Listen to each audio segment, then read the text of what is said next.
Hi and welcome back to Programming with R and Matlab. My name is Jan and I'm teaching assistant at Stockholm Business School. Today I'm going to continue coding in Matlab section, and we're going to take a look at the Sharpe ratio filtering.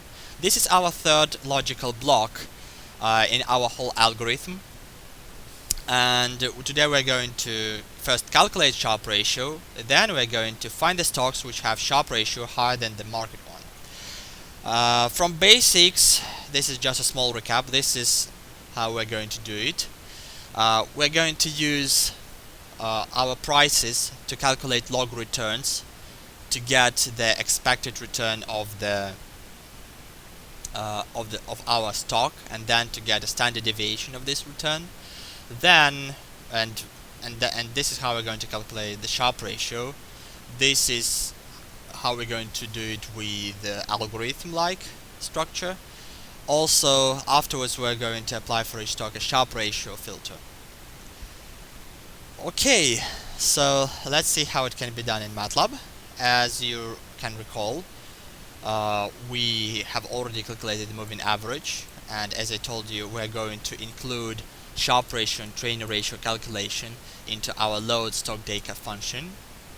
So let's start. So we just write get Sharpe ratio.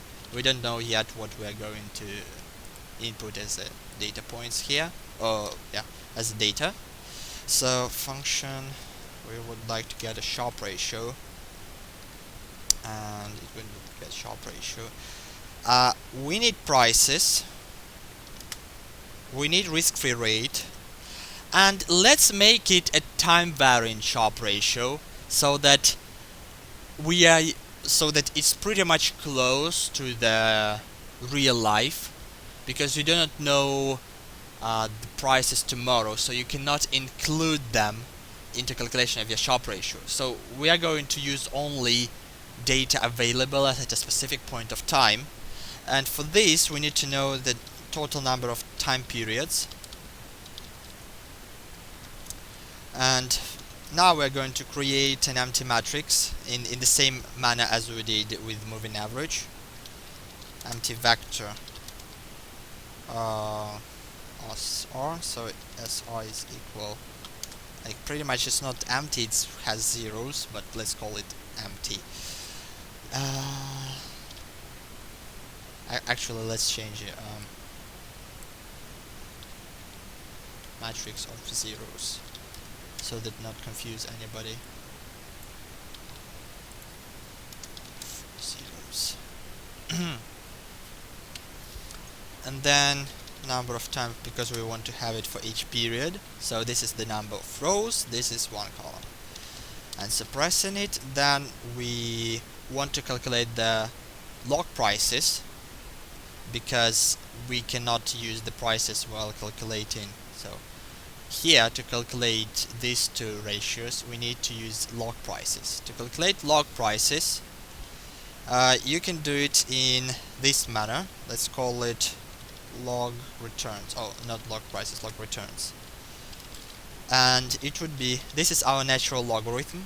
Where if you write log in MATLAB, it means natural logarithm. Then you would like to refer to prices. But the thing is that to calculate the log prices, you pretty much, what you do, you take a natural logarithm of the price today divided by the price yesterday. To do it in MATLAB, you can do it in a very easy manner. For this, you specify that you take the prices from tomorrow. So let's say we're standing at the time period 2.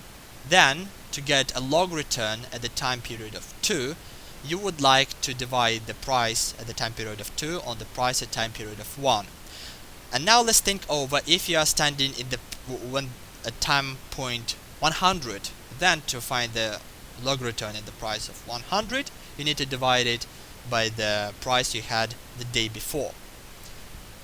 So you can use it like this. You can say, I want to use an interval from the second day, from the second time point until the end, and then I want to divide it by the prices starting from 1 to n minus 1. Try using pen and paper if you think that this is a little bit confusing, to see that actually it will work. But also I want to show, but pretty much it works, and this is how you calculate log prices. So you would like it to be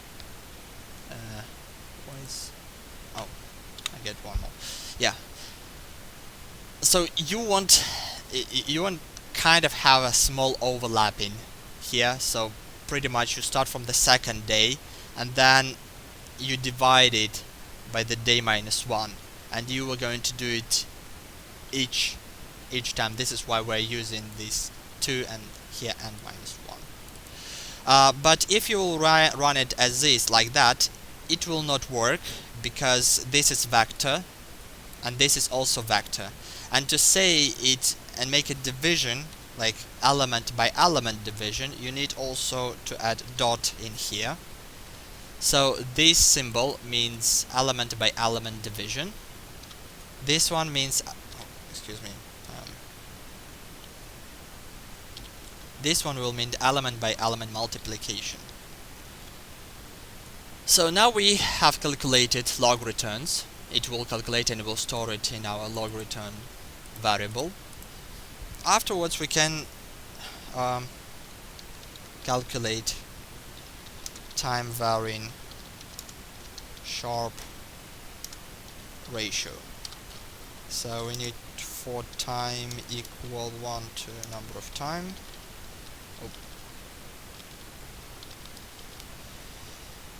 We would like our Sharpe ratio at a specific point of time to be equal to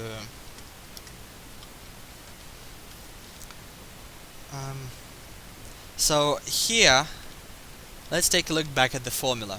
The thing is that you need to write this whole thing in one line. So obviously this would be in the parentheses. You will put this into parentheses, and then you will just divide it by the standard deviation.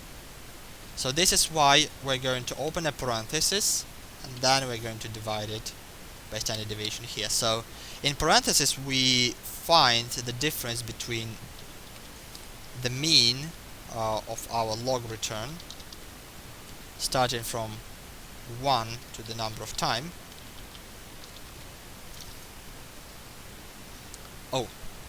Starting to the time.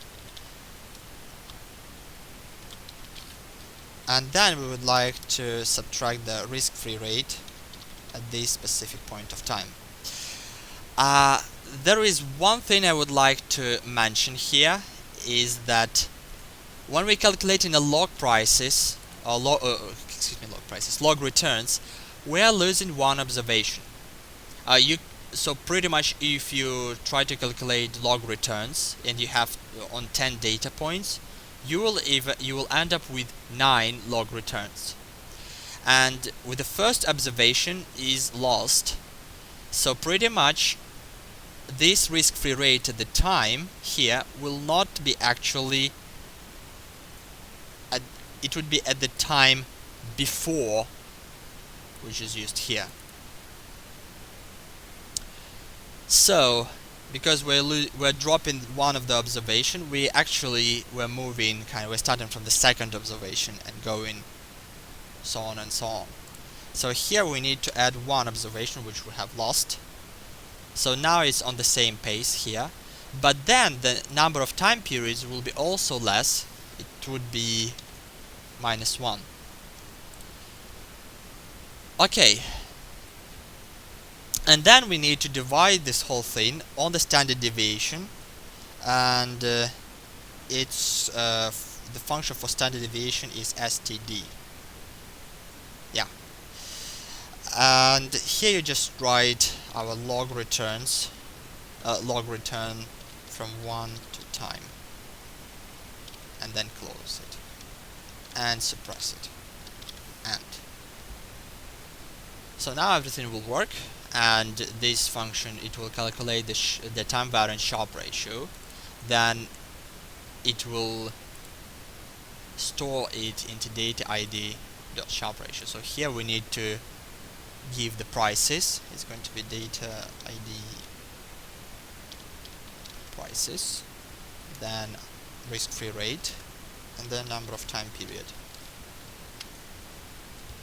Good.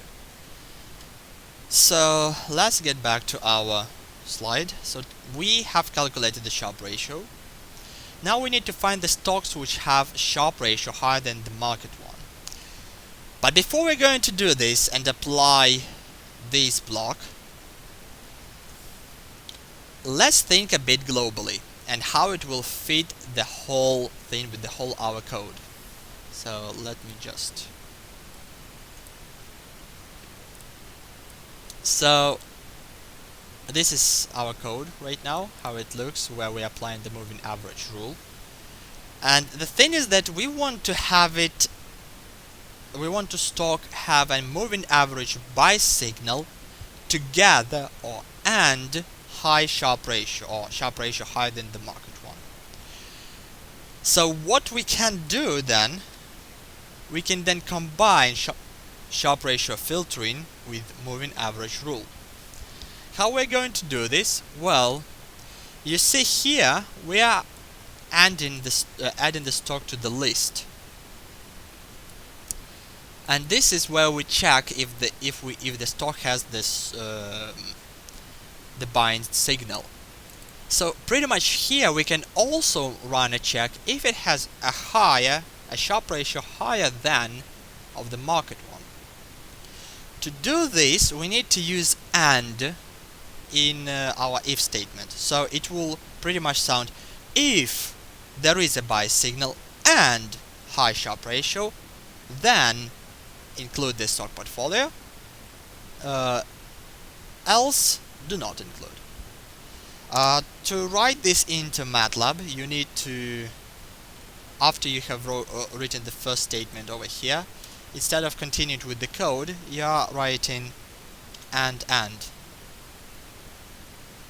Then you need to, you can continue writing the things here, or you can actually say the MATLAB that it's going to be the same line, but you're going to kind of divide it into two sublines. This is just for better representativity.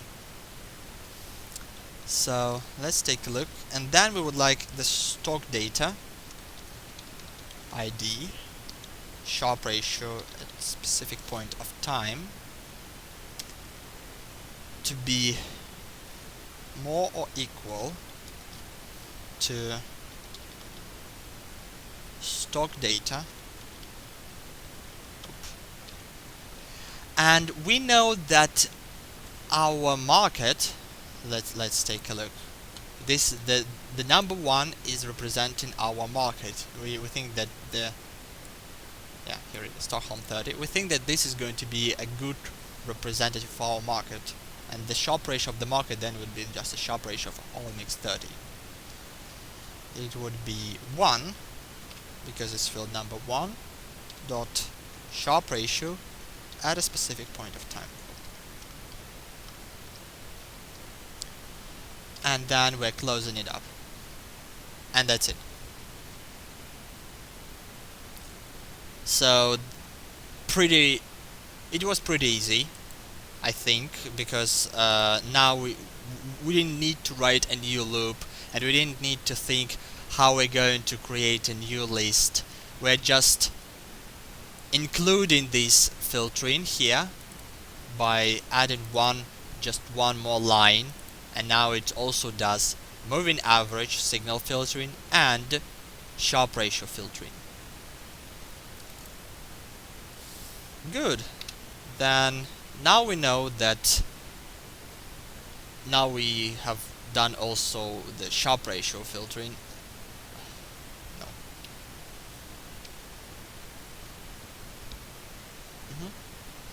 Also, if you would like to say that you want the stock to be either have a buy signal or have a high Sharpe ratio, you can write it in this manner. this symbol means or, and this symbol means and. This is easy. I mean, this is not easy. This is just make your life easier. If you want to make a lot of limitations, or make a quite flexible program that will apply constraints on some variables or something like that. So this is very useful, and they are also widely used, so pay attention to it. So today we also find the stocks, and we're pretty much finished with this third logical block. So let's take a look. Yes, so third block finished. We have 2 more logical blocks left, and thank you for watching this video. Please press here to play the next one, and have a nice day. Thank you.